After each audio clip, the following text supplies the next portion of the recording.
Hey, everybody, welcome back to another episode of the Brilliantly Resilient podcast. And we're going to do things a little differently today. As you can see, you just have me, no guest today, because the guest is my brand new book, which I wanted to tell you about. And that's why we're doing this today, this way. The new book, From Broken to Brilliant: How to Live a Brilliantly Resilient Life, has just dropped. As you know, I consider myself primarily a writer. All of this other, the podcasting and the speaking and all of that other stuff, that came by way of writing. So that's what I consider myself primarily. And this new book, which I'm so excited about, is what I consider to be the roadmap to how to live a brilliantly resilient life. So if you've been with us a while, with me and Kristen, and now me by myself, if you've been with us for a while, you know that back in 2020, when Brilliantly Resilient started, I did publish one of our first book about it. And that book was just a how to get something out into the world. It was in the middle of the pandemic. It was a really tough time for everybody. So that book had the basics, what I like to think of as the basics of how to live a brilliantly resilient life. This book, which I say it dropped today, it's early December as I'm recording this, but for me it's like a giving birth process. Anybody who has ever written a book knows that it is a long and arduous process. Even if you're quick at it and you put stuff out quickly, it's tough. It's tough to get a book out into the world. It's tough to make sense. It's tough to get all of your ideas down.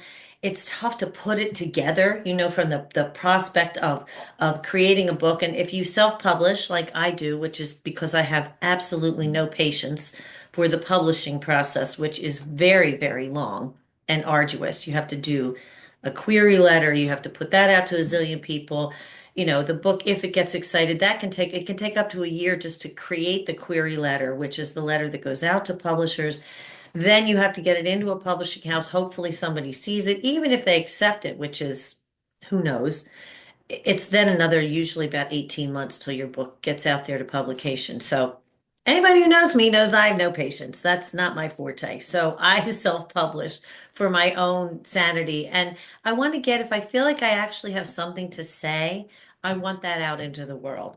Um, and Brilliantly Resilient as a whole has been something that, according to what I hear from folks and all of you who are listening and watching this, it helps people, and that's the important thing.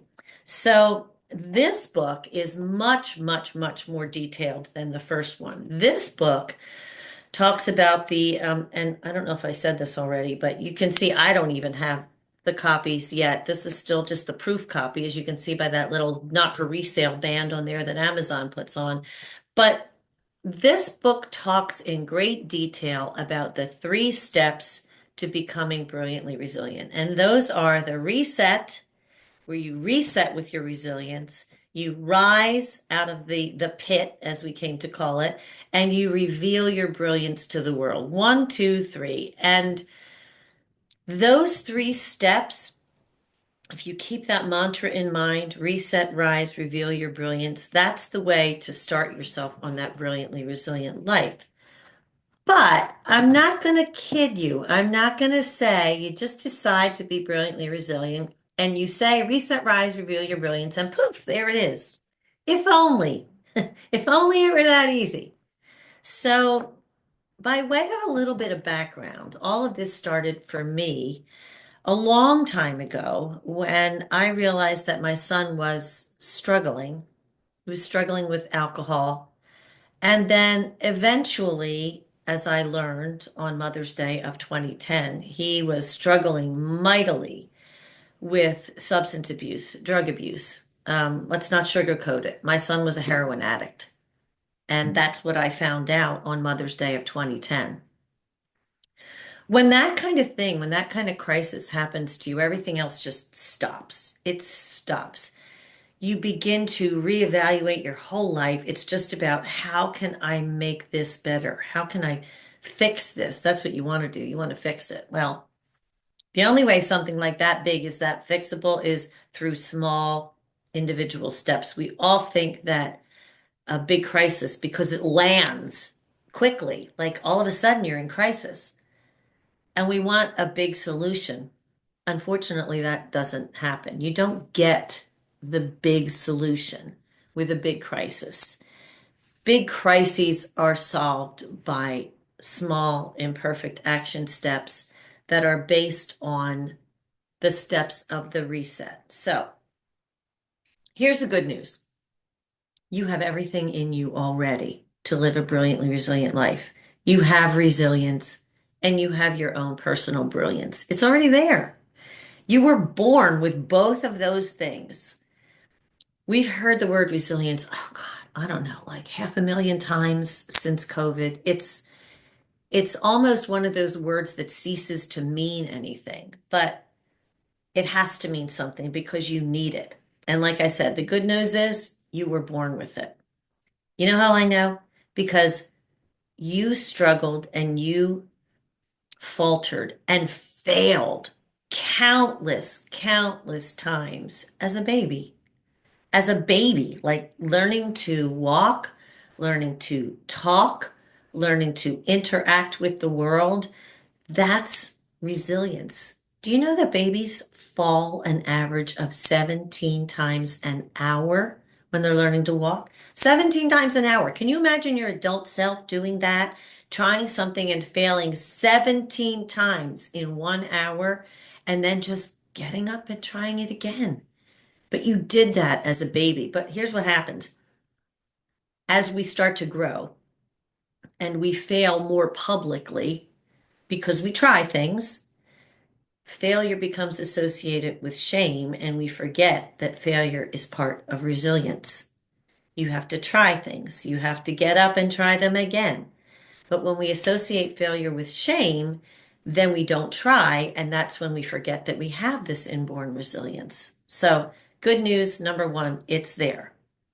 It is the first step of the process of being brilliantly resilient. You reset. You reset with resilience. And in order to do that, the steps of the resetting are, and I'm going to summarize everything real quick here, and then you can get the book and you can find out all of the details about the parts of this. And there's something else I want to tell you about the book if you hang on with me to the end of this shorter podcast. So the reset with resilience encompasses three things. It encompasses your values, it encompasses your perception or your perspective, and it encompasses controlling the controllables. Those three very simple steps, when you take the time in the middle of crisis, or let's be honest, you don't need a crisis to need a reset. You don't. Sometimes life just, gosh, doesn't it just feel like you're being pecked to death by chickens? It's over and over. And that's called, it's constant low stress. There's a name for it. And of course I forget it in the moment, but it's low pressure stress of everyday life. That can require a reset as well when you just feel like you can't do it anymore. So there's no judgment about what your crisis or your challenges are. There's no judgment because it's yours. And that's the other point that we have to learn about when we're thinking about how to live a brilliantly resilient life. Everything that you're going through refers back to you. It's your crisis, it's your pain, it's your challenge. So don't beat yourself up by saying and think that it's not necessary to be, to go back and to do some introspection and live with intention because there's no scale here. There's no mine's better than yours or mine's worse than yours. It's whatever's going on in your life. You can need a reset at any time. And when you get these steps to the brilliantly resilient process down, it becomes second nature. You don't have to think about it as much. You do the reset, you examine your values, you check your perception, and you figure out what's controllable. And that's where you start. That section in the book here has a couple of chapters. Every section has a couple of chapters. We talk about train wrecks and sucker punches, choosing to be resilient because it is an intentional choice. You have to choose to be resilient. And then we go into the value of values, perception, and the controllables. So that's section number one. Once you get those, a grasp on those things, where you kind of figured out where your resilience is and you tap into it, that's when we move to phase two and we go on to the rise section. The rise also has three parts to it. The first of which is, what do you know? What is in your resource basket bucket? What do you have within your own resources? The resources are inherent talents plus the learned things that you apply to that. This is also where you start to see your brilliance. Things that you're naturally good at that you go to when you're in crisis, things that rise to the top for you, those things that people ask to, I hate this expression, but pick your brain about.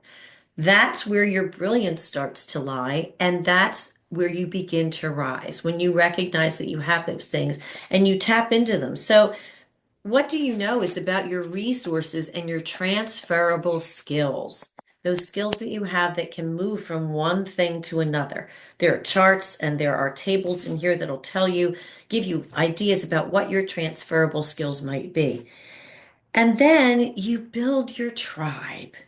You can't be brilliantly resilient in a vacuum. You need to access your tribe. Everybody thinks, here's one of the things that the book talks about. Everybody thinks that your tribe is only those who are the nearest and dearest to you. But in the need to rise out of challenge and crisis, this is where you reach out to other people. You build that tribe. People who are your second and third level contacts very often can help you see your challenges more clearly because they don't have the I'm your sister, I'm your brother, I'm your mother, I'm your aunt, I'm your bestie baggage that goes along with the way people view you. And yeah, sometimes those are the people we go to when we need love and we need to be patted on the head.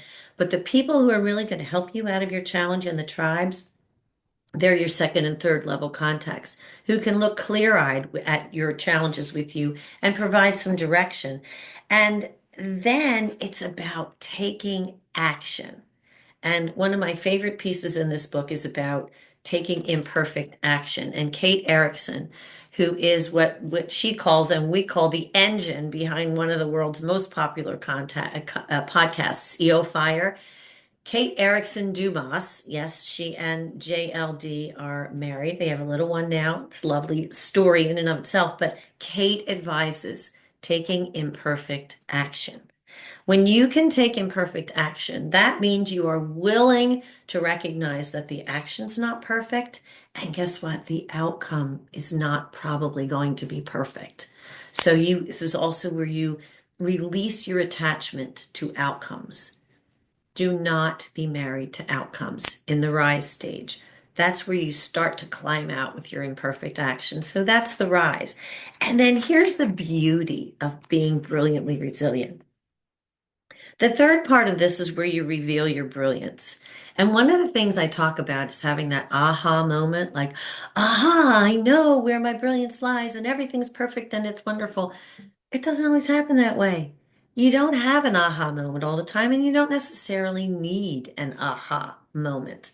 But if you work those first two steps, the reveal your reset your with resilience and rise to then reveal your brilliance. If you work those two steps, you will have that firm foundation. You will know where your strengths are.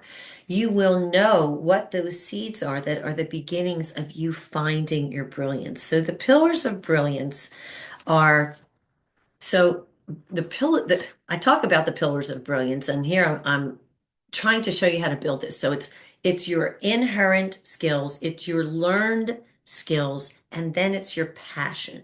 Brilliance needs passion to feed it, and we all have passions within us. When you combine all of those things, and then you learn how to use them on a regular, intentional basis. Remember, I said this takes intent. When you remember how to be intentional and you repeat this process over and over and over again, you will learn how to live a brilliantly resilient life. And it is all in here in From Broken to Brilliant, How to Live a Brilliantly Resilient Life. It's out now on Amazon. There's a Kindle version. There's the print version, the paperback version. I hope at some point to get the audio version of this recorded so that we could do an audio version of this. But if you love anything about Brilliantly Resilient, if you want to live just easily and naturally and find that brilliant and resilient space just within inside of your own self that you can carry confidently into every challenge and every situation throughout your day. This book gives you the touch points of how to do that. It's the roadmap. It gives you steps that are so simple and easy. And what you're going to realize is that you're already doing this stuff. You're already doing it. You just have to be intentional about it, recognize that you're doing it, and build that foundation that you get to stand on from that point on. You'll learn what to say yes to, and you'll know what to say no to, because when you check out your values and you know your strengths, you know what to say yes to, and then you automatically know what to say no to. And here's another tip that I'm going to give you that's within the book, and there's more detail in here. Don't ignore your gut. Whatever your gut is telling you, do not ignore it. Now, I've done a lot of talking, but here's one of the most important parts of this book. Within this book, I have wisdom and quotes from so many of our podcast guests who came on this show to talk about their own challenges, their own need for resilience, and how they found their brilliance within those challenges. We have so many wonderful, wonderful guests in here. We've got Rob Angel, who's the founder of Pictionary. We have my friend Beth Allen, who does Hip Chicks. She's a whiz at home repair. Via Diala, who is the founder of FemCity. We have Chris Ducker, who is the founder of Upreneur and a massive force on entrepreneurial wisdom. We've got Fran Hauser, who is just a wonderful author. She wrote The Myth of the Nice Girl. All of these wonderful people contributed their time and their wisdom to this book, and you'll find their words in here, and you'll find access to them in here as well. The last thing I want to show you about the book is what I call my think about it sections. After every chapter in the book, you'll find questions and spaces for you to write down, jot down a few answers. Nothing crazy. This is what I call like a workish book. We always call them workish books because we don't want anybody to have to work too hard. But within the book, after every chapter, you'll find think about it sections where you can take these lessons and the wisdom within this book and make it personal, personal to you. So, thank you for indulging me in the birth of my newest baby, the From Broken to Brilliant, How to Live a Brilliantly Resilient Life. And I'm going to ask you a favor. If you would be so kind and you could share this book with others, if you could go to Amazon and you just have to have an Amazon account, if you would be so kind as to offer a rating or a review, hopefully a 5-star rating, if you could. I'm trying to go out there and get 50 reviews, which seems to be a magic buzz spot for Amazon. If I could get 50 reviews or ratings, not only would I be so appreciative, but you would be helping to share the wisdom of how to access your own resilience and your own brilliance to other people. And it's so important. We need it. And most of us forget that we have it. It's already there. This will help you get there really quickly, and you can live a brilliantly resilient life. So I want to thank you for all of your support over the years. We're coming up on 5 years anniversary for Brilliantly Resilient, which is just amazing to me because when we started this whole thing, it was like, God, what are we going to do in the middle of the pandemic? So it's blossomed into this really wonderful, supportive program. I want to thank everybody on the Facebook community, the Brilliantly Resilient community. Head on over there, sign up for that. And as I said, I am so grateful. Please, if you would, consider buying a copy of the book. You don't have to buy it on Amazon to rate it, but you can. It's on sale on Amazon, on sale at other major retailers as well. But head on over to Amazon.com, buy the book. If you would be so kind as to leave a rating or a review, I'd be most appreciative. And I will keep on bringing you more wisdom from our brilliantly resilient guests in the coming weeks and months. And check out brilliantlyresilient.net if you would. And you can also check out maryfranbontempo.com, where I'm doing a lot of updating. We're going to have a lot of virtual programs coming out, and I want to be able to share all that with you. But again, my gratitude for everything that you have gifted me. I hope I have imparted a little bit of wisdom to you. And again, thanks to all of those podcast guests who so graciously allowed their wisdom to be included in this book. From Broken to Brilliant, How to Live a Brilliantly Resilient Life. Thanks, everybody. I hate it when people who don't know you personally say, I love you, but I really do love the spirit of this community, and I'm very grateful. So thank you so much to all of you, and have a brilliantly resilient day. Bye.